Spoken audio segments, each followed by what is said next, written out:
থেকে বলে উঠল, আমার কথা শুনলি না, তোকে পস্তাতে হবে। হাসিব বলল, সেটা তোকে নিয়ে ভাবতে হবে না, আমার কাজ আমাকে করতে দে, বুঝতে পেরেছিস? কথাটি বলেই আবার কবরটি খুঁড়তে লাগলাম। প্রায় 10 মিনিট পর যখন কবরটা পরিপূর্ণভাবে খোঁড়া হয় তখন নিচে নামতেই দেখতে পাই আমার বউয়ের মাথাটি পায়ের দিকে আর পা দুটি মাথার দিকে হয়ে আছে, যা দেখে আমার শরীর থরথর করে কাঁপতেছে এবং ঘামতেছে। চিৎকার শুরু করলাম, মিম, তুমি কি বেঁচে আছো?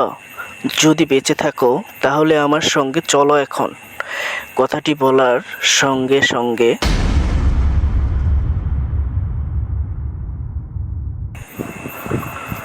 আজকের ঘটনাটি এখানেই সমাপ্ত।